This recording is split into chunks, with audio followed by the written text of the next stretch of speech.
Bom, gente, vamos dar início a mais um vídeo para o canal Só Psicanálise. Nesse vídeo aqui eu estarei fazendo para vocês mais uma sessão que vai aí corresponder à temática concernente à interpretação dos sonhos.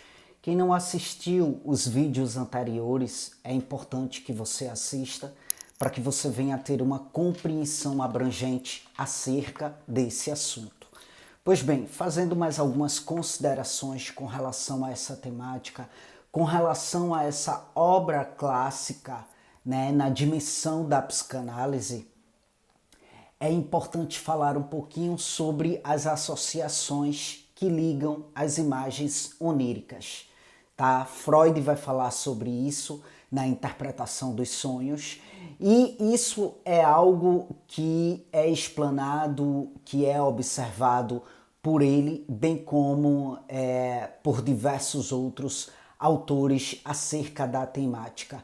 Então, na interpretação dos sonhos, ele vai dizer que é observado muitas vezes que as associações que ligam as imagens oníricas entre si são de natureza muito especial, São de natureza que diferem daquelas que funcionam no pensamento de vigília, Ou seja, quando falamos das associações no que diz respeito ao pensamento de vigília, temos aí conexões mais clarificadas, temos aí conexões mais lógicas, temos aí conexões que são aparelhadas por uma ordem, por uma ordenação, entende? E aí Volkart, ele vai escrever, segundo Freud, que nos sonhos as associações elas parecem aí travar uma luta livre, Ele vai dizer, esse autor vai dizer que de acordo com as semelhanças, de acordo com as conexões fortuitas, ou seja, de acordo com as conexões inesperadas que mal são perceptíveis, as associações que contemplam os sonhos parecem travar uma luta livre. Entende? Fazendo uma analogia, quando aqueles lutadores lá, eles vão executar a luta livre, Eles são escolhidos para brigar um com o outro a partir de caracterizações semelhantes, ou seja, peso semelhante, pesos que são aí semelhantes entre si, Tamanhos semelhantes, idades semelhantes, sabe? Não precisam ser iguais, não precisam ser munidas, essas caracterizações não precisam ser munidas por uma equidade na chamada luta livre, mas precisa ter uma semelhança. Precisa obedecer uma ordem lógica, precisa obedecer parâmetros lógicos. As imagens que se associam no sonho, elas travam essa luta livre de acordo com semelhanças, de acordo com conexões. Portanto, essas semelhanças, essas conexões são muito mal percebidas, sabe? Porque são de fato, como é que eu posso dizer? São de fato desalinhadas, entende?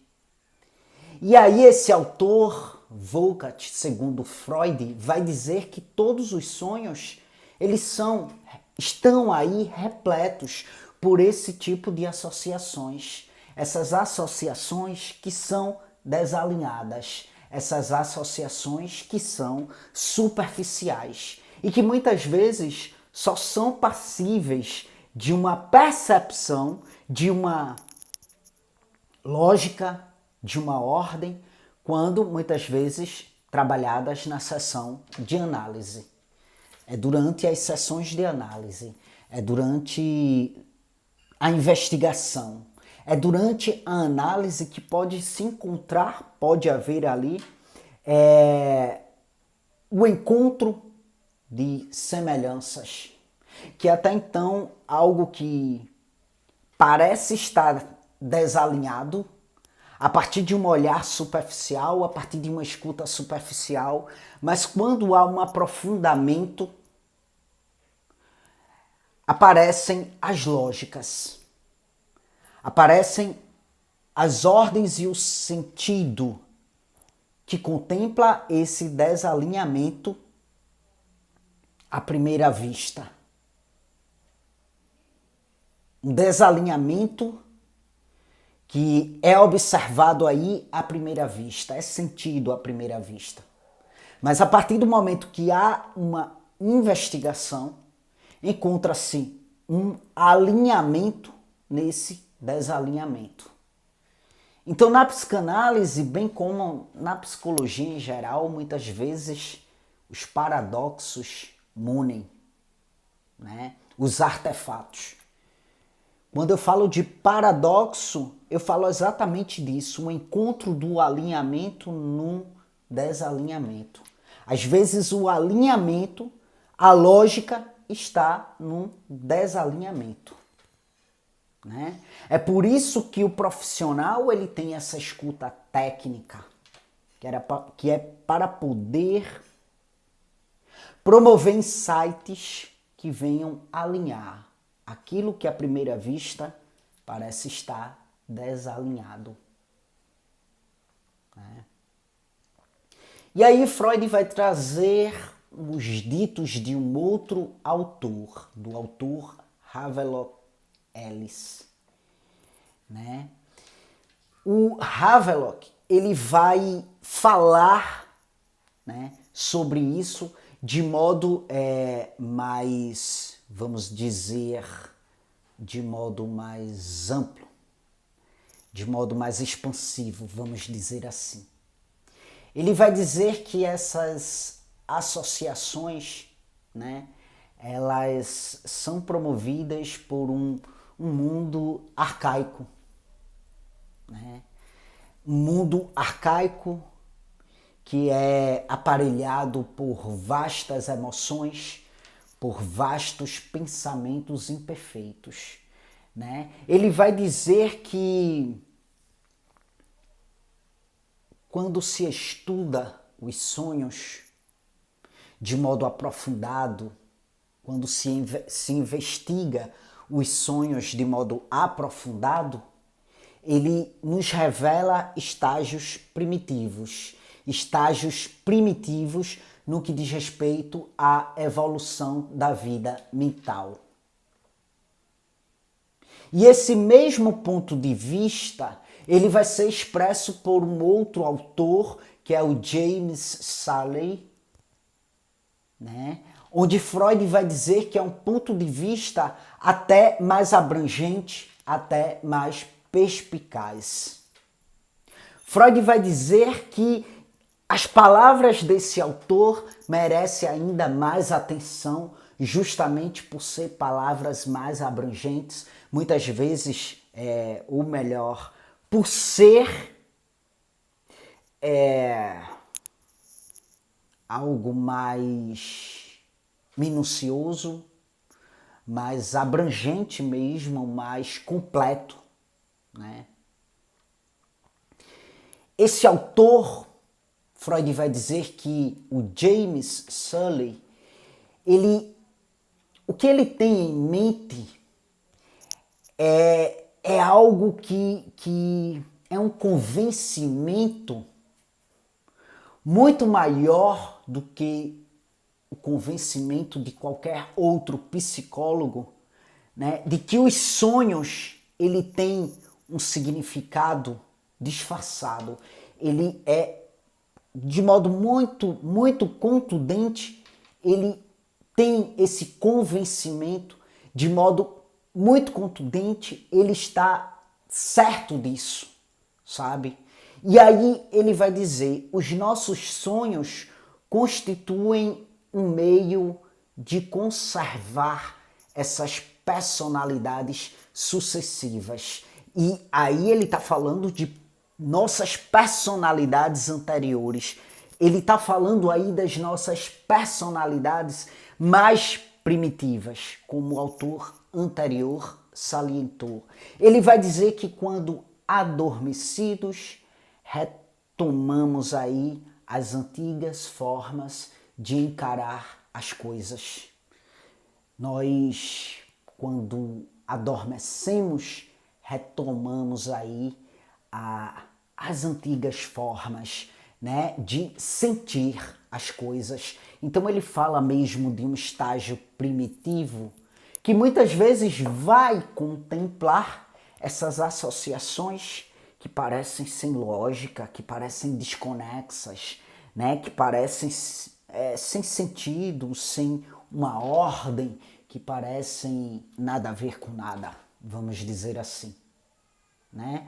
E aí esse autor vai dizer que quando adormecemos, retornamos aos impulsos e atividades que nos dominavam há muito tempo atrás. Então eles acreditam nesse estágio mais arcaico mesmo, que vem à tona no momento sonhado, né? Então vejam, a literatura sobre esse assunto, sobre a interpretação dos sonhos, sobre esse tema, traz uma ampla variação, né, de visões, de valores, né, atribuídos aos sonhos, né? Os valores que são atribuídos a esse fenômeno que é um produto do psíquico, sabe?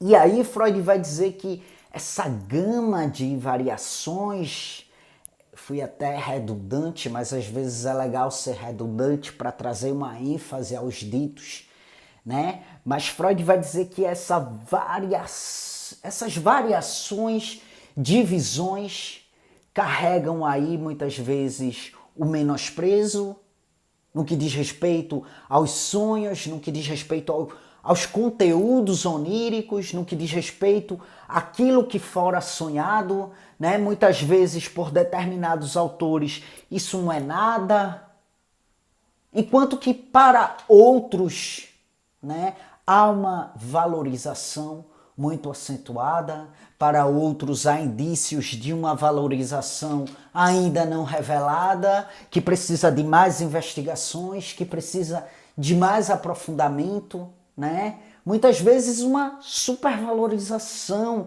que inclusive coloca os sonhos nessa posição, ou melhor, né, nessa posição aí, que é muito mais elevada, que acaba sendo muito mais elevada do que qualquer função ou do que quaisquer funções da vida de vigília, né? Então, de fato, Freud vai trazer visões e mais visões acerca dessa temática, visões e mais visões de estudiosos da vida onírica, né? Onde não existe uma certa e onde todas podem estar certas. Afinal, um determinado sonho pode não ser nada, pode não significar nada de modo propriamente dito. Um outro determinado sonho, sim, pode ser um conteúdo ligado, associado a essa vida mais arcaica, a esse estágio mais primitivo. Enquanto um outro determinado sonho pode ser uma ligação com algum conteúdo da vida de vigília vivido no dado dia. Naquele dia anterior à noite sonhada, entende? Tudo isso a gente viu, todas essas visões, virmos na interpretação dos sonhos e nenhuma delas está 100% correta, como nenhuma delas vai estar 100% erradas, né? Como todas podem estar, sim, corretas, sabe? Porque aqui a gente não está falando de uma ciência exata. A gente está falando de ser humano, a gente está falando daquilo que contempla o ser humano e que, portanto, é munido por uma subjetividade. E por ser munido por uma subjetividade, sim, podem ser várias coisas ao mesmo tempo.